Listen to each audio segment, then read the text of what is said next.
ಎಲ್ಲರಿಗೂ ಮಧ್ಯಾಹ್ನದ ಶುಭಾಶಯಗಳನ್ನು ತಿಳಿಸುತ್ತಾ, ವೇದಿಕೆ ಮುಂಭಾಗದಲ್ಲಿ ನೆರೆದಿರುವಂತಹ ನನ್ನೆಲ್ಲ ಪ್ರೀತಿಯ ವಿದ್ಯಾರ್ಥಿನಿಯರೇ, ಅದೇ ರೀತಿಯಾಗಿ ಉಪನ್ಯಾಸಕ ವರ್ಗದವರೇ, ಮುಖ್ಯವಾಗಿ ಇತಿಹಾಸವನ್ನು ಪ್ರೀತಿಸುವಂತಹ ಮನಸ್ಸುಗಳೇ, ಮಧ್ಯಾಹ್ನ ಆಗಿದೆ ಅಲ್ವಾ?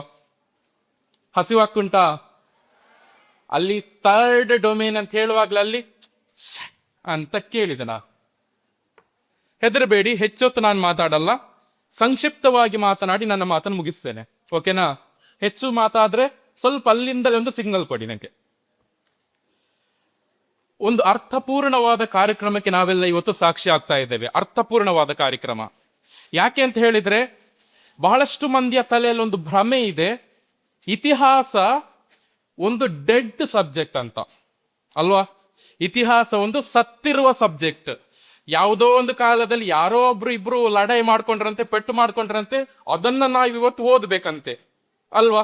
ನೋಡಿ ಅಲ್ವ, ಈ ರೀತಿಯ ಭಾವನೆ ಬಹಳಷ್ಟು ಮಂದಿಯ ತಲೆಯಲ್ಲಿದೆ. ಆದ್ರೆ ಗೊತ್ತಿರಲಿ ಮಿತ್ರರೇ, ಇತಿಹಾಸ ಅದು ಖಂಡಿತ ಡೆಡ್ ಸಬ್ಜೆಕ್ಟ್ ಅಲ್ಲ. ಇದು ದೃಷ್ಟಾಂತಗಳ ನಿರಂತರವಾಗಿ ಚಲನಶೀಲವಾಗಿರುವಂತಹ ಒಂದು ಚಿಂತನೆ ಅಂತ ಹೇಳ್ಬೋದು. ಏನೋ ಕಷ್ಟದೇನೋ ಒಂದು ಹೇಳಿದ್ರು ಅಂತ ಅನ್ಕೋಬೇಡಿ, ಎಕ್ಸ್ಪ್ಲೇನ್ ಮಾಡ್ತೇನೆ. ಬಹಳಷ್ಟು ಮಂದಿ ಕೇಳ್ತಾರೆ, ಇತಿಹಾಸ ಏನಕ್ಕೆ ನಾವು ಕಲಿಬೇಕು? ಇತಿಹಾಸ ಕಲಿಯದಿದ್ರೆ ಜೀವನ ಸಾಗಲ್ವಾ? ಸಾಕ್ತದೆ. ಇತಿಹಾಸ ಕಲಿಯದಿದ್ರೂ ಜೀವನ ಸಾಕ್ತದೆ. ಒಂದು ಎಕ್ಸಾಂಪಲ್ ಕೊಡ್ತೇನೆ. ನಿಮ್ಮೆಲ್ಲರಿಗೆ ನಿಮ್ಮ ತಂದೆ ತಾಯಿ ಹೆಸರು ಗೊತ್ತಿದೆ ಅಲ್ವಾ? ಗೊತ್ತಿದೆ. ಗೊತ್ತಿರದೇ ಇದ್ರೆ ಜೀವನ ಸಾಗಲ್ವಾ? ಸಾಕ್ತದೆ. ನಮ್ಮ ತಂದೆ ತಾಯಿ ಹೆಸರು ನಮಗೆ ಗೊತ್ತಿರದಿದ್ರು ನಮ್ಮ ಜೀವನ ಸಾಕ್ತದೆ. ಬಟ್ ಗೊತ್ತಿರ್ಬೇಕಲ್ವ ಅದು? ಅದೇ ತರ ನಮ್ಮ ಇತಿಹಾಸ ನಿಮಗೆ ಗೊತ್ತಿರದಿದ್ರು ಜೀವನ ಸಾಕ್ತದೆ, ಆದ್ರೆ ತಿಳ್ಕೊಳ್ಬೇಕಾದದ್ದು ಅದು ನಿಮ್ಮ ಕರ್ತವ್ಯ. ಈಗ ಕೆಲವರು ಹೇಳ್ತಾರೆ, ಜಗತ್ತು ಮುಂದೆ ನೋಡ್ಕೊಂಡು ಹೋಗ್ತಾ ಇದೆ ಅಲ್ವಾ? ಜಗತ್ತು ಫುಲ್ ಮುಂದೆ ನೋಡ್ಕೊಂಡು ಹೋಗ್ತಾ ಇದೆ, ಅಡ್ವಾನ್ಸ್ ಆಗಿ ಮುಂದೆ ಭವಿಷ್ಯದ ಕಡೆ ನುಗ್ಗುತ್ತಾ ಇದೆ. ಇಂತಹ ಸಂದರ್ಭದಲ್ಲಿ ನಾವು ಹಿಂದೆ ಯಾಕೆ ನೋಡ್ಕೊಂಡು ಹೋಗ್ಬೇಕು ಅಂತ ಬಹಳಷ್ಟು ಮಂದಿ ಪ್ರಶ್ನೆ ಇತ್ತು. ಅವರಿಗೆ ನಾನು ಕೊಡುವಂತ ಉತ್ತರ, ಈಗ ನೀವು ಕಾರಲ್ಲಿ ಡ್ರೈವ್ ಮಾಡ್ತಾ ಹೋಗ್ತಿದ್ದೀರಾ, ಮುಂದೆ ನೋಡ್ಕೊಂಡು ಹೋಗ್ತಿದ್ದೀರಾ, ಸೈಡ್ ಮಿರರ್ ಇರುತ್ತೆ. ಯಾಕೆ? ಹಿಂದೆ ನೋಡ್ಲಿಕ್ಕೆ ಅಲ್ವಾ? ಮುಂದೆ ಹೋಗುವಾಗ ಹಿಂದೆ ಕೂಡ ನೋಡ್ಬೇಕಾಗಿ ಬರುತ್ತೆ. ನಿಮ್ಗೆ ಇನ್ನೂ ಹೊಟ್ಟೆ ತುಂಬಲಿಲ್ಲ ಅಂತ ಆದ್ರೆ ಮತ್ತಷ್ಟು ಹೇಳ್ತೇನೆ. ನೀವು ಡಾಕ್ಟರ್ ಹತ್ರ ಹೋಗ್ತೀರಾ, ಡಾಕ್ಟ್ರೇ ನಂಗೆ ಹೊಟ್ಟೆ ನೋವು ಅಂತ ಹೇಳ್ಕೊಂಡು, ಡಾಕ್ಟರ್ ಏನ್ ಕೇಳ್ತಾರೆ? ನಿನ್ನೆ ನೀನ್ ಅಂತದೆಂತ ತಿಂದಿ ಅಂತ ಅಲ್ವಾ? ಅಂದ್ರೆ ಇವತ್ತು ಇರುವಂತಹ ನಿಮ್ಮ ಸಮಸ್ಯೆಗಳಿಗೆ ನಿನ್ನೆಗಳಲ್ಲಿ ಕಾರಣ ಇರ್ತದೆ. ಆ ನಿನ್ನೆಗಳೇ ಇತಿಹಾಸ. ಅರ್ಥ ಆಯ್ತಾ? ಆ ನಿನ್ನೆಗಳ ಇತಿಹಾಸ. ಸೊ ಈ ಎಲ್ಲಾ ಕಾರಣಕ್ಕೋಸ್ಕರ ಇತಿಹಾಸವನ್ನು ಅಧ್ಯಯನ ಮಾಡಬೇಕಾದಂತಹದ್ದು ಬಹಳ ಅಗತ್ಯ ಇದೆ. ಇದು ಕೇವಲ ಆರ್ಟ್ಸ್ ಬ್ಯಾಕ್ ಗ್ರೌಂಡ್ ನವರಿಗೆ ಮಾತ್ರ ಅಲ್ಲ, ಎಲ್ಲಾ ಸಬ್ಜೆಕ್ಟ್ ನವರಿಗೂ ಕೂಡ ಕಲಿಸುವ ಅಗತ್ಯ ಇದೆ. ಹೀಗಾಗಿ ಇವತ್ತಿನ ಈ ಒಂದು ಕಾರ್ಯಕ್ರಮವನ್ನ ಇಷ್ಟೊಂದು ಚೆನ್ನಾಗಿ ಅಚ್ಚುಕಟ್ಟಾಗಿ ಮಾಡಿರುವಂತಹ ಈ ಸೆರ, ಅದೇ ರೀತಿಯಾಗಿ ಈ ಸಂಸ್ಥೆ, ಇವರೆಲ್ಲರಿಗೂ ನಾನು ಧನ್ಯವಾದ, ಕೃತಜ್ಞತೆ, ಅಭಿನಂದನೆ ಎಲ್ಲವನ್ನು ಸಲ್ಲಿಸಲಿಕ್ಕೆ ಇಷ್ಟಪಡ್ತೇನೆ. ಇನ್ನು ವಿಷಯಕ್ಕೆ ಬರುವುದಾದ್ರೆ, ನಮ್ಮ ಕರಾವಳಿಯ ಅತ್ಯಂತ ದೊಡ್ಡ ಹೆಗ್ಗಳಿಕೆ ಏನು ಅಂತ ಹೇಳಿದ್ರೆ ಇಲ್ಲಿನ ಬಹುತ್ವ ಪರಂಪರೆ. ಇಲ್ಲಿ ಅನೇಕ ಜಾತಿಗಳಿವೆ, ಅನೇಕ ಧರ್ಮಗಳಿವೆ, ಅನೇಕ ಸಮುದಾಯಗಳಿವೆ.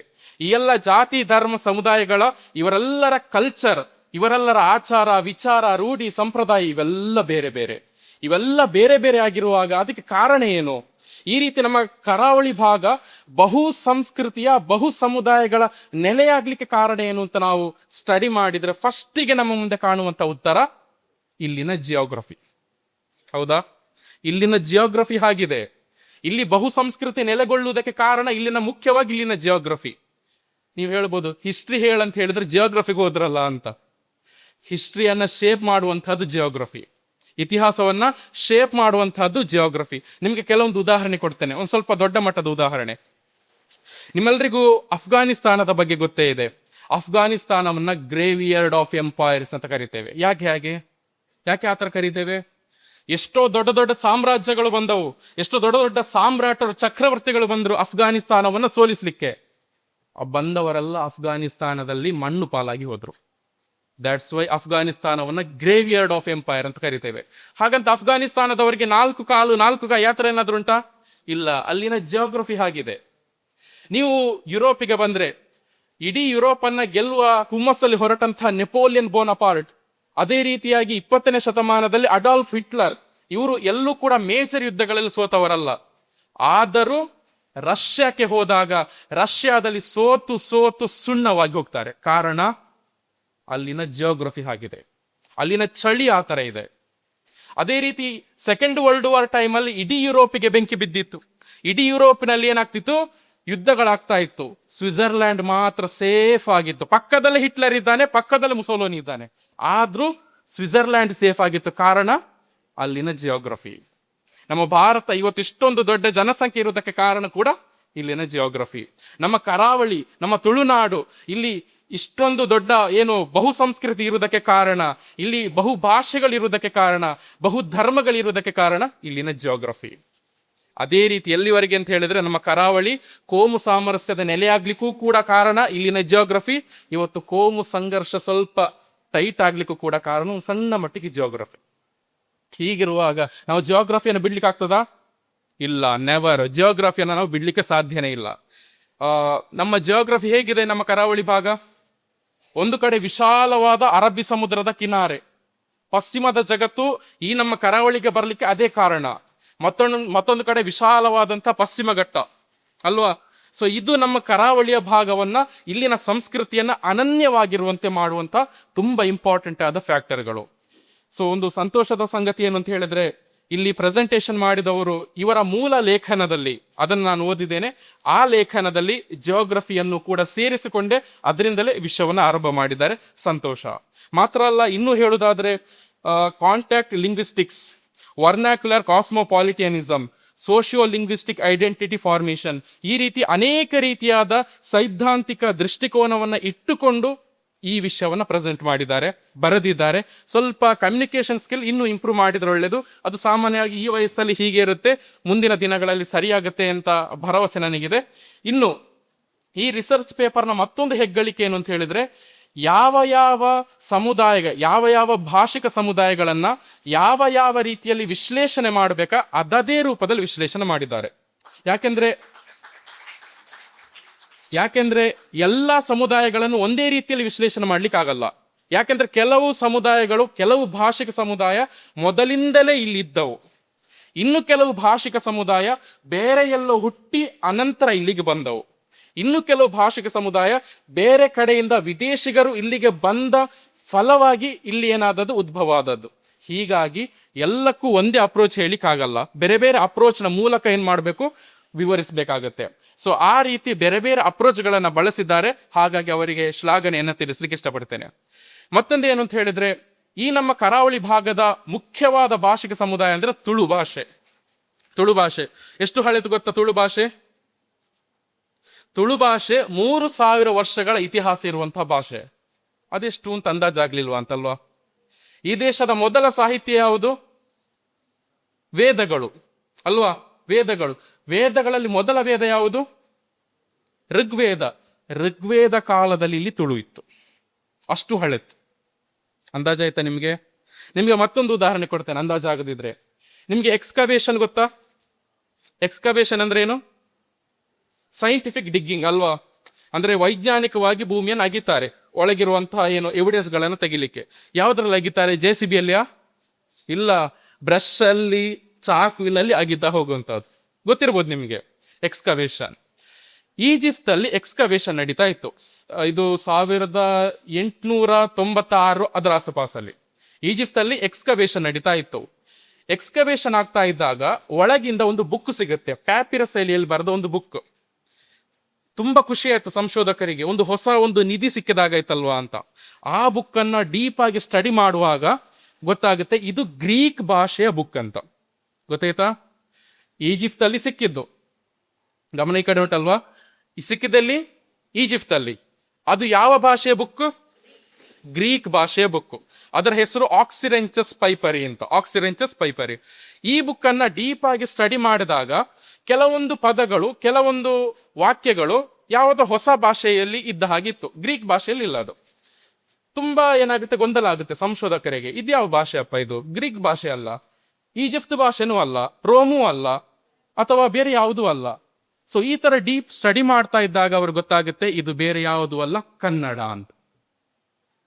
ಕನ್ನಡ. ಇನ್ನೂ ಡೀಪ್ ಸ್ಟಡಿ ಮಾಡುವಾಗ ಗೊತ್ತಾಗ್ತದೆ ಅದರಲ್ಲಿ ಕನ್ನಡ ಮಾತ್ರ ಇಲ್ಲ, ತುಳು ಇದೆ. ತುಳು ಭಾಷೆ ಇದೆ. ಇಮ್ಯಾಜಿನ್ ಮಾಡಿ, ಎಲ್ಲಿಯ ಗ್ರೀಸ್, ಎಲ್ಲಿಯ ಈಜಿಪ್ಟ್, ಎಲ್ಲಿಯ ತುಳು ಅಲ್ವಾ. ಅದರಲ್ಲಿ ಮಿಯನ ಅಂದ್ರೆ ಸ್ನಾನ ಮಾಡಿದ್ಯಾ ಅಲ್ವಾ, ಮಿಯನ, ಮಲ್ಪಿನಾಯಕ, ಈ ತರದ ತುಳು ವರ್ಡ್ ಕೂಡ ಇದೆ. ಇದು ಯಾಕೆ ಹೇಳಿದೆ ಅಂತ ಹೇಳಿದ್ರೆ ಅಷ್ಟು ಪ್ರಾಚೀನವಾದ ಭಾಷೆ ನಮ್ಮ ತುಳು.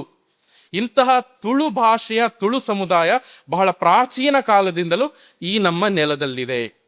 ಅದೇ ರೀತಿ ಮತ್ತೊಂದು ಪ್ರಮುಖವಾದ ಸಮುದಾಯ ಅಂತ ಹೇಳಿದ್ರೆ ನಮ್ಮ ಬ್ಯಾರಿ ಸಮುದಾಯ. ಬ್ಯಾರಿಗಳು ಎಷ್ಟು ಮಂದಿ ಇದ್ದೀರಿ ಇಲ್ಲಿ? ಹಾ, ಓಕೆ, ಬ್ಯಾರಿ ಸಮುದಾಯದವರಿದ್ದೀರಿ. ಓಕೆ, ಬ್ಯಾರಿ ಸಮುದಾಯಕ್ಕೆ, ಈ ಬ್ಯಾರಿ ಭಾಷೆಗೆ ಸುಮಾರು 1200 ವರ್ಷಗಳ ಇತಿಹಾಸ ಇದೆ. 1200 ವರ್ಷ. ಈ ಬ್ಯಾರಿ ಭಾಷೆ ಇದು ಕೂಡ ಒಂದು ದ್ರಾವಿಡ ಭಾಷೆಗೆ ಸೇರಿದಂತಹ ಒಂದು ಭಾಷೆ. ಏನಾದರೂ ಕರೆದ್ರೆ ಯಾರಾದ್ರು ಡೌಟ್ ಏನಾದ್ರು ಉಂಟಾ? ಇಲ್ಲ ಅಲ್ವಾ? ಓಕೆ. ಈ ಬ್ಯಾರಿ ಭಾಷೆಯ ಸಮುದಾಯ ಈ ನಮ್ಮ ಕರಾವಳಿಯಲ್ಲಿ ಹೇಗೆ ರೂಪುಗೊಂಡಿತು, ಹೇಗೆ ಇಲ್ಲಿ ನೆಲೆಗೊಂಡಿತು ಅಂತ, ಬ್ಯಾರಿ ಭಾಷೆಯ ಸಮುದಾಯ ಈ ನಮ್ಮ ಕರಾವಳಿಯಲ್ಲಿ ಹೇಗೆ ರೂಪುಗೊಂಡಿತು ಅಂತ ನಾವು ನೋಡ್ಬೇಕಾದ್ರೆ ನಾವು ಮತ್ತೆ ಹೋಗ್ಬೇಕಾದದ್ದು ಜಿಯೋಗ್ರಫಿಗೆ. ನಿಮ್ಗೆ ಗೊತ್ತಿರಬಹುದು, ಈ ಮೇ ತಿಂಗಳಲ್ಲಿ ಆಫ್ರಿಕಾದಿಂದ ಭಾರತದ ಕಡೆಗೆ ಮಾನ್ಸೂನ್ ಮಾರುತ ಬೀಸ್ತದೆ, ಹೌದಾ? ಆಫ್ರಿಕಾದಿಂದ ಭಾರತದ ಕಡೆಗೆ ಬರ್ತದೆ ಮಾನ್ಸೂನ್. ಅದೇ ರೀತಿಯಾಗಿ ನವೆಂಬರ್ ತಿಂಗಳಲ್ಲಿ ಭಾರತದಿಂದ ಆಫ್ರಿಕಾದ ಕಡೆ ಹೋಗ್ತದೆ ಮಾನ್ಸೂನ್. ಅದು ಏನು, ಹಿಂಗಾರು ಮಾನ್ಸೂನ್ ಅಂತ ಹೇಳ್ತೇವೆ, ಗೊತ್ತಿರಬಹುದು ನಿಮ್ಗೆ ಅಲ್ವಾ. ಅಲ್ಲಿಂದ ಹೀಗೆ ಬರ್ತದೆ, ಇಲ್ಲಿಂದ ಹಾಗೆ ಹೋಗ್ತದೆ. ಸೊ ಇಂತಹ ಮಾನ್ಸೂನನ್ನೇ ಆಧರಿಸಿಕೊಂಡು ಅರಬ್ಸ್ ಇಲ್ಲಿಗೆ ಬರ್ತಾ ಇದ್ರು. ಅರಬ್ಸ್ ಅಲ್ಲಿ ಮೇ ತಿಂಗಳಲ್ಲಿ ಅವರು ಹಡಗು ಹತ್ತಿದ್ರೆ ಜೂನಿಗೆ ಇಲ್ಲಿ ತಲುಪ್ತಾರೆ ಭಾರತಕ್ಕೆ. ಇಲ್ಲಿ ಡಿಸೆಂಬರ್ ಅಲ್ಲಿ ಇವರು ಹಡಗು ಹತ್ತಿದ್ರೆ ಜನವರಿಯಲ್ಲಿ ಅವರು ಎಲ್ಲಿಗೆ ತಲುಪ್ತಾರೆ? ಅರೇಬಿಯಾಕ್ಕೆ. ಸೊ ಈ ರೀತಿಯನ್ನು ಮಾಡ್ತಾ ಇದ್ರು. ಮಾನ್ಸೂನ್ ಗಾಳಿಯನ್ನೇ ಆಧರಿಸಿಕೊಂಡು ಅವರು ಹೋಗ್ತಾ ಇದ್ರು, ಬರ್ತಾ ಇದ್ರು. ಈ ಹೋಗುವ ಬರುವುದರ ನಡುವೆ ವ್ಯಾಪಾರ ಮಾಡ್ತಾ ಇದ್ರು. ವ್ಯಾಪಾರದ ಸಂದರ್ಭದಲ್ಲಿ ಕೇವಲ ವ್ಯಾಪಾರ ಮಾತ್ರ ಅಲ್ಲ, ಇಲ್ಲಿನ ಜನರ ಜೊತೆಗೆ ವೈವಾಹಿಕ ಸಂಬಂಧವನ್ನು ಕೂಡ ಇಟ್ಕೊಂಡಿದ್ರು. ಇದರ ಫಲವಾಗಿ, ಅಂದ್ರೆ ಅರಬ್ಸ್ ಮತ್ತು ಸ್ಥಳೀಯರ ವೈವಾಹಿಕ ಸಂಬಂಧಗಳ ಫಲವಾಗಿ ಹುಟ್ಟಿಕೊಂಡಂತಹ ಸಮುದಾಯವೇ ಬ್ಯಾರಿ ಸಮುದಾಯ. ಅಂಡ್ ಇವರು, ಈ ಬ್ಯಾರಿಗಳು ಕನ್ನಡ, ತುಳು, ಮಲಯಾಳಂ, ತಮಿಳು, ಅರಬಿ ಈ ಎಲ್ಲಾ ಭಾಷೆಗಳ ಸಮ್ಮಿಲನಗೊಂಡಂತಹ ಒಂದು ಭಾಷೆಯನ್ನ ಕಟ್ಟಿ ಬೆಳೆಸ್ತಾರೆ. ಅದುವೇ ನಮ್ಮ ಬ್ಯಾರಿ ಭಾಷೆ. ಮತ್ತೊಂದು ಪ್ರಶ್ನೆ, ಈ ಬ್ಯಾರಿಗಳು ಈ ನಮ್ಮ ನೆಲದಲ್ಲಿ ನೆಲೆಗೊಂಡಾಗ ಸ್ಥಳೀಯರು ಯಾವ ರೀತಿಯ ರೆಸ್ಪಾನ್ಸ್ ಕೊಟ್ಟರು? ಯಾಕಂದ್ರೆ ಬ್ಯಾರಿ ಸಮುದಾಯದವರು ವಿದೇಶಿ ಮೂಲದ ಒಂದು ಧರ್ಮವನ್ನು ಫಾಲೋ ಮಾಡ್ತಿರೋದು, ಹೌದಾ? ಇಸ್ಲಾಂ ಧರ್ಮವನ್ನು ಫಾಲೋ ಮಾಡ್ತಾ ಇರುವಂತಹದ್ದು. ಅಫ್ಕೋರ್ಸ್ ಅದು ವಿದೇಶಿ ಸ್ವದೇಶಿ, ಅದು ಬೇರೆ ವಿಷಯ. ಅಂತಹ ಇಸ್ಲಾಂ ಧರ್ಮವನ್ನು ಫಾಲೋ ಮಾಡುವ ಬ್ಯಾರಿಗಳನ್ನ ಇಲ್ಲಿನ ಜನರು ಯಾವ ರೀತಿಯಲ್ಲಿ ಸ್ವೀಕರಿಸಿದ್ರು ಎನ್ನುವುದಕ್ಕೆ ಪಾಡ್ದನಗಳು ನಮಗೆ ಸಾಕ್ಷಿ ಕೊಡ್ತವೆ. ತಮ್ಮ ನೆಲದ ಅವಿಭಾಜ್ಯ ಅಂಗವಾಗಿ ಸ್ವೀಕರಿಸ್ತಾರೆ. ಕೆಲವು ಪಾಡ್ದನಗಳು 8 ಜನರನ್ನು ಇಲ್ಲಿನ ಸ್ಥಳೀಯರು ಅಂತ ಹೇಳ್ತದೆ. ಪಾಡ್ದನಗಳಂದ್ರೆ ಎಂತ? ಇಲ್ಲಿನ ಮೌಖಿಕ ಇತಿಹಾಸ ಅಂತ ಅಂದ್ಕೊಳ್ಳಿ. ಮೌಖಿಕ ಇತಿಹಾಸ, ಬಾಯಿಂದ ಬಾಯಿಗೆ, ಅಂದ್ರೆ ಪರಂಪರೆಯಿಂದ ಪರಂಪರೆಗೆ ಬಂದಿರುವ ಮೌಖಿಕ ಇತಿಹಾಸ. ಆ ಪಾಡ್ದನಗಳು 8 ವಿಭಾಗದ ಜನರನ್ನು ಇಲ್ಲಿನ ಸ್ಥಳೀಯರು ಅಂತ ಹೇಳ್ತದೆ. ಆ 8 ವಿಭಾಗ ಯಾವುದಲ್ಲ ಅಂತ ಹೇಳಿದ್ರೆ, ಬಿಲ್ಲವರು, ಬಂಟರು, ಬ್ರಾಹ್ಮಣರು, ಜೈನರು, ಮೊಗವೀರರು, ಬ್ಯಾರಿಗಳು, ಪಂಬದರು, ಹೊಳ್ಳೆಯರು, ಇವರೆಲ್ಲರೂ ಕೂಡ ಈ ನೆಲದ ಮೂಲ ನಿವಾಸಿಗಳು ಅಂತ ಪಾಡ್ದನಗಳು ಹೇಳ್ತವೆ. ಅಷ್ಟು ಮಾತ್ರ ಅಲ್ಲ, ನಿಮ್ಗೆ ಗೊತ್ತಿರಬಹುದು, ದೀಪಾವಳಿಯ ಸಂದರ್ಭದಲ್ಲಿ ಬಲೀಂದ್ರ ಪಾಡ್ದನ ಹಾಡ್ತಾರೆ. ದೀಪಾವಳಿ ಆಚರಿಸ್ತೇವಲ್ವಾ? ದೀಪಾವಳಿಯ ಸಂದರ್ಭದಲ್ಲಿ ಬಲೀಂದ್ರ ಪಾಡ್ದನವನ್ನು ಹಾಡ್ತಾರೆ. ಆ ಬಲೀಂದ್ರ ಪಾಡ್ದನದ ಒಂದು ಆವೃತ್ತಿಯಲ್ಲಿ ಒಂದು ವಿಶೇಷವಾದ ಒಂದು ಕತೆ ಬರ್ತದೆ. ಬಲಿ ಚಕ್ರವರ್ತಿಯ ಕತೆ ಗೊತ್ತಾ? ಏನು ಕತೆ? ಬಲಿ ಚಕ್ರವರ್ತಿ ಹತ್ರ ವಾಮನ ಬರುವಂತಹದ್ದು, 3 ಹೆಜ್ಜೆ ಭೂಮಿ ಕೇಳುವಂತಹದ್ದು, 2 ಹೆಜ್ಜೆ ಭೂಮಿಯಲ್ಲಿ ಹೆಜ್ಜೆ ಇಡುವಂತಹದ್ದು, ಮತ್ತೊಂದು ಹೆಜ್ಜೆ ತಲೆ ಮೇಲೆ ಇಡುವಂತಹದ್ದು. ಸೊ ಇಂಥದ್ದು ನಿಮ್ಗೆ ಕೇಳಿರ್ತೀರ. ಈ ಕತೆ ನಮ್ಮ ತುಳುನಾಡಿನ ಪಾಡ್ದನದಲ್ಲೂ ಬರ್ತದೆ, ಬಟ್ ಸ್ವಲ್ಪ ಸ್ಪೆಷಲ್ ಆಗಿ. ಏನು ಸ್ಪೆಷಲ್ ಅಂತ ಹೇಳಿದ್ರೆ, ಬಲಿಚಕ್ರವರ್ತಿ ವಾಮನನ ಹತ್ರ ಕೇಳ್ತಾನೆ, ಸರಿ ನಾನು ನಿಂಗೆ 3 ಹೆಜ್ಜೆ ಭೂಮಿ ಕೊಡ್ತೇನೆ, ಏನು ಮಾಡ್ತೀಯ ಆ ಭೂಮಿಯನ್ನ ಅಂತ. ಆಗ ವಾಮನ ಹೇಳುವಂತಹ ಮಾತು, ದೇವರಿಗೆ ದೇವಾಲ್ಯೋ, ದೈವಳಿಗೆ ಬದಿಮಾಡ, ಬೆರ್ಮೆರಿಗೆ ಸಾನ, ನಾಗೆರಿಗೆ ಬನ, ಜೈನರಿಗೆ ಬಸ್ತಿ, ಬ್ಯಾರಿಳಿಗೆ ಪಳ್ಳಿ, ಕುಡುಂಬೆರಿಗೆ ಇಂಗ್ರೇಜಿ ಕಟ್ಟಾವ ಅಂತ. ಅಂದ್ರೆ ಪಾಡ್ದನದಲ್ಲಿ ಹೇಳಿರುವ ಮಾತು, ದೇವರಿಗೆ ದೇವಸ್ಥಾನ ಕಟ್ಟಿಸಿಕೊಡುವ, ನಾಗನಿಗೆ ಬನವನ್ನ ಕಟ್ಟಿಸಿಕೊಡುವ, ಜೈನರಿಗೆ ಬಸದಿ ಕಟ್ಟಿಸಿಕೊಡುವ, ಬ್ಯಾರಿಗಳಿಗೆ ಮಸೀದಿ ಕಟ್ಟಿಸಿಕೊಡುವ, ಕ್ರಿಶ್ಚಿಯನ್ನರಿಗೆ ಚರ್ಚ್ ಕಟ್ಟಿಸಿಕೊಡುವ ಅಂತ. ನೀವು ಕೇಳಬಹುದು, ಬಲಿ ಚಕ್ರವರ್ತಿ ಕಾಲದಲ್ಲಿ ಬ್ಯಾರಿಗಳಿದ್ರ ಅಥವಾ ಬ್ಯಾರಿಗಳ ಕಾಲದಲ್ಲಿ ಬಲಿ ಚಕ್ರವರ್ತಿ ವಾಮನ ಇದ್ರ ಅಂತ. ಆ ಪ್ರಶ್ನೆ ಇಲ್ಲಿ ಮುಖ್ಯ ಆಗುವುದೇ ಇಲ್ಲ. ಆ ಪ್ರಶ್ನೆ ಇಲ್ಲಿ ಮುಖ್ಯ ಆಗುವುದಿಲ್ಲ. ಮುಖ್ಯ ಆಗುವಂತಹದ್ದು ತುಳು ಜನರು ತಮ್ಮ ಧಾರ್ಮಿಕ ಕಥನದಲ್ಲಿ, ಐ ರಿಪೀಟ್, ತಮ್ಮ ಧಾರ್ಮಿಕ ಕಥನದಲ್ಲಿ ಬೇರೆ ಧರ್ಮವನ್ನು ಸೇರಿಸಿದ್ದಾರೆ. ಇದು ಈ ತುಳುವರ ಹೃದಯ ಶ್ರೀಮಂತಿಕೆ. ಸೊ ಈ ರೀತಿ ನಮ್ಮ ತುಳುನಾಡಿನ ಪಾಡ್ದನಗಳು ಇಲ್ಲಿನ ಬ್ಯಾರಿಗಳನ್ನ ಯಾವ ರೀತಿ ಇಲ್ಲಿನ ಸ್ಥಳೀಯರು ತಮ್ಮವರು ಅಂತ ಸ್ವೀಕರಿಸಿದ್ರು ಎನ್ನುವುದಕ್ಕೆ ಒಂದು ಬೆಸ್ಟ್ ಎಕ್ಸಾಂಪಲ್ ಅಂತ ಹೇಳ್ಬೋದು. ಬಹುಶಃ ಮಾತನ್ನ ಸ್ವಲ್ಪ ಕೊನೆಗೊಳಿಸ್ತಾ ಬರುವಂತಹದ್ದು ಒಳ್ಳೇದು ಅಂತ ಅನಿಸ್ತದೆ, ಹೌದಾ ಅಲ್ವಾ? ಸರಿ, ಸ್ವಲ್ಪ ಕೊನೆಗೊಳಿಸ್ತಾ ಬರುವ. ನಮ್ಮ ಈ ಭಾಗದಲ್ಲಿ ಮತ್ತೊಂದು ಪ್ರಮುಖವಾದ ಭಾಷಿಕ ಸಮುದಾಯ ಇದೆ, ಅದು ಕೊಂಕಣಿ ಸಮುದಾಯ. ಕೊಂಕಣಿ ಸಮುದಾಯದವರು ಗೋವಾದವರು. ಗೋವಾದಿಂದ ಇಲ್ಲಿಗೆ ಯಾಕೆ ಬಂದ್ರು? ಯಾಕೆ ಅಂತ ಹೇಳಿದ್ರೆ ಅಲ್ಲಿ ಇನ್ಕ್ವಿಸಿಷನ್ ಎನ್ನುವಂತ ಕಾನೂನು ತಂದಿದ್ರು. ಇನ್ಕ್ವಿಸಿಷನ್ ಅಂದ್ರೆ ಗೋವಾದಲ್ಲಿ ಪೋರ್ಚುಗೀಸ್ ಪ್ರಣೀತ ಕ್ರೈಸ್ತ ಸಂಸ್ಕೃತಿಯನ್ನು ಹೊರತುಪಡಿಸಿ ಬೇರೆ ಯಾವ ಸಂಸ್ಕೃತಿ ಅಲ್ಲಿರ್ಲಿಕ್ಕಿಲ್ಲ ಅಂತ. ಅದರ ಪರಿಣಾಮವಾಗಿ ಇಲ್ಲಿಗೆ ಬಂದವರು. ಅದೇ ರೀತಿ ಮೋಯ ಮಲಯಾಳಂ, ಅದೇ ರೀತಿ ನವಾಯತಿ ಭಾಷೆ, ಈ ರೀತಿ ಅನೇಕ ಭಾಷಿಕ ಸಮುದಾಯಗಳು ನಮ್ಮ ತುಳುನಾಡಿನಲ್ಲಿವೆ. ಈ ಎಲ್ಲಾ ತುಳುನಾಡಿನ ಭಾಷೆಗಳು ಇವು ಯಾವುದು ಕೂಡ ಮುಖ್ಯ ಅಲ್ಲ, ಯಾವುದು ಅಮುಖ್ಯ ಅಲ್ಲ, ಎಲ್ಲವೂ ಇಂಪಾರ್ಟೆಂಟ್ ಇಲ್ಲಿ. ಯಾವುದು ಕೂಡ ಸಣ್ಣದಲ್ಲ, ಯಾವುದು ಕೂಡ ದೊಡ್ಡದಲ್ಲ. ಹಾಗಾಗಿ ಈ ಎಲ್ಲಾ ಭಾಷೆಗಳನ್ನ ಬಳಸುವ ಮೂಲಕ ನಾವು ಬೆಳೆಸಬೇಕಾಗಿದೆ. ಎಲ್ಲ ಭಾಷೆಗಳು ಇವುಗಳನ್ನ ಬಳಸುವ ಮೂಲಕ ಬೆಳೆಸಬೇಕು. ಎಷ್ಟು ಮಂದಿಗೆ ಒಂದು 5ಕ್ಕಿಂತ ಹೆಚ್ಚು ಭಾಷೆ ಬರ್ತದೆ ಇಲ್ಲಿ? 5ಕ್ಕಿಂತ ಹೆಚ್ಚು ಭಾಷೆ? Yes, thank you sir. Okay, ಹೆಚ್ಚೆಚ್ಚು ಭಾಷೆಗಳನ್ನು ನಾವು ಕಲಿಬೇಕು. ಯಾಕೆ? ಹೆಚ್ಚೆಚ್ಚು ಭಾಷೆಗಳನ್ನ ಕಲ್ತ್ರೆ ನಮ್ಮ ನ್ಯೂರಾನ್ಸ್ ಇನ್ನೂ ಸ್ಟ್ರಾಂಗ್ ಆಗ್ತದೆ ಅಂತ ಸೈನ್ಸ್ ಹೇಳ್ತದೆ. ಸಾಕು, ನಾನು ಮಾತಾಡ್ತೇನೆ, ಮುಗಿಸ್ತೇನೆ, ಓಕೆನಾ? ಸೊ ಈ ರೀತಿ ಹೆಚ್ಚೆಚ್ಚು ಭಾಷೆಗಳನ್ನ ಮಾತನಾಡುವುದು ನಮ್ಮ ಆರೋಗ್ಯಕ್ಕೂ ಒಳ್ಳೆಯದು, ನಮ್ಮ ಸಮಾಜಕ್ಕೂ ಕೂಡ ಒಳ್ಳೆಯದು. ಅಂಡ್ ಮತ್ತೊಂದು ಏನು ಅಂತ ಹೇಳಿದ್ರೆ, ನಮಗೆ ಭಾಷೆ ಬರದಿದ್ರು ಒಂದು ಸ್ವಲ್ಪ ಪರಿಚಯ ಅದ್ರಿರ್ಬೇಕು, ಹೌದಾ? ಸ್ವಲ್ಪ ಪರಿಚಯ ಅದ್ರಿರ್ಬೇಕು. ನಾನು ಸಣ್ಣವನಿದ್ದಾಗ ಇಬ್ರು ಜಗಳ ಮಾಡ್ತಾ ಇದ್ರು. ಒಬ್ಬ ತುಳು ಭಾಷೆಯವ, ಮತ್ತೊಬ್ಬ ಉರ್ದು ಭಾಷೆಯವ. ಉರ್ದು ಭಾಷೆಯವ ಲೋಕಲ್ ಉರ್ದು ಮಾತಾಡ್ತಿದ್ದ. ಲೋಕಲ್ ಉರ್ದು ಮಾತಾಡ್ತಾ ಹೇಳ್ತಿದ್ದ, ಏ ನಮ್ಮೇರೆ ಓರೆ, ಓ ನಮ್ಮೇರೆ ಏರೆ ಅಂತ ಹೇಳ್ಕೊಂಡು. ತುಳು ಮಾತಾಡೋನಿಗೆ ಅದೇನ್ ಕೇಳ್ತದೆ? ನಮ್ಮೇರೆ ಅಂತ ಹೇಳ್ಕೊಂಡು ತಂದೆ ಸುದ್ದಿ ಮಾತಾಡ್ದ ಕೇಳ್ತದೆ, ಗೊತ್ತಾಯ್ತಾ? ಸೊ ಅದಕ್ಕೆ ಹೇಳಿದಂತಹದ್ದು ಸ್ವಲ್ಪ ಪರಿಚಯ ಆದ್ರೂ ಇರ್ಬೇಕು. ಸೊ ಈ ರೀತಿ ಬಹುಭಾಷಿಕ ನಾಡಿನಲ್ಲಿ ನಾವೆಲ್ಲ ಇದ್ದೇವೆ. ಹೀಗಾಗಿ ಹೆಚ್ಚೆಚ್ಚು ಭಾಷೆಗಳನ್ನು ಕಲಿಯೋಣ, ಅವುಗಳನ್ನು ಬೆಳೆಸೋಣ. ಅದೇ ರೀತಿಯಾಗಿ ಇವತ್ತು ಇಲ್ಲಿ ಪ್ರೆಸೆಂಟೇಷನ್ ಮಾಡಿದಂತಹ ಜಿಯಾದ್ ಅಲ್ವಾ? ಓಕೆ, ವಿಷಯ ತುಂಬಾ ಚೆನ್ನಾಗಿತ್ತು. ಅವರ ರಿಸರ್ಚ್ ಪೇಪರ್ನ ನಾನು ಓದಿದ್ದೇನೆ, ತುಂಬಾ ಚೆನ್ನಾಗಿದೆ. ಅಂಡ್ ಪ್ರೆಸೆಂಟೇಷನ್, ಕಮ್ಯುನಿಕೇಶನ್ ಸ್ಕಿಲ್ ಅನ್ನು ಇನ್ನಷ್ಟು ಇಂಪ್ರೂವ್ ಮಾಡಬೇಕು. ಯಾಕಂತ ಹೇಳಿದ್ರೆ ಎಲ್ಲರೂ ಈ ವಯಸ್ಸಲ್ಲಿ ಎಲ್ಲರೂ ಹೀಗೇನೆ ಇರ್ತೇವೆ ಅಲ್ವಾ? ನಾನು ಕೂಡ ಹಾಗೇನೆ ಇದ್ದೆ. ಬಟ್ ಈಗ ನಾನು ಚೆನ್ನಾಗಿ ಮಾತಾಡ್ತೇನೆ, ಕಾರಣ ಹೆಚ್ಚೆಚ್ಚು ವೇದಿಕೆಗಳಲ್ಲಿ ನನಗೆ ಮಾತಾಡ್ಲಿಕ್ಕೆ ಅವಕಾಶ ಸಿಕ್ಕಿದೆ ಮತ್ತು ಅದೇ ದಿಕ್ಕಿನಲ್ಲಿ ಹೋಗ್ತಾ ಇದ್ದೇನೆ ಅಂತ. ಸೊ ಆ ವಿದ್ಯಾರ್ಥಿಯ ಮತ್ತು ಇಲ್ಲಿರುವ ಎಲ್ಲಾ ವಿದ್ಯಾರ್ಥಿಗಳ ಈ ಸಂಶೋಧಕ ಜೀವನ ಇನ್ನಷ್ಟು ಉತ್ತಮವಾಗ್ಲಿ ಅಂತ ಈ ಮೂಲಕ ಹಾರೈಸ್ತೇನೆ. ಅದರ ಜೊತೆಗೆ ಇವತ್ತಿಷ್ಟೊಂದು ಅದ್ಭುತವಾದ ಒಂದು ಕಾರ್ಯಕ್ರಮವನ್ನು ಹಮ್ಮಿಕೊಂಡಿರುವ ಸೆರಾ, ನಮ್ಮ ಈ ಕರಾವಳಿ ಕರ್ನಾಟಕದ ಇತಿಹಾಸ ಸಮ್ಮೇಳನ, ಇದನ್ನು ಹಮ್ಮಿಕೊಂಡಿರುವಂತಹ ಈ ಎಲ್ಲ ಬಂಧುಗಳಿಗೆ, ಈ ಎಲ್ಲ ಆಯೋಜಕರಿಗೆ ಎಲ್ಲರಿಗೂ ಹೃದಯದಿಂದ ಸೆಲ್ಯೂಟ್ ಅಂತ ಹೇಳ್ತಾ ನನ್ನ ಮಾತನ್ನು ಮುಗಿಸ್ತೇನೆ. ಧನ್ಯವಾದಗಳು.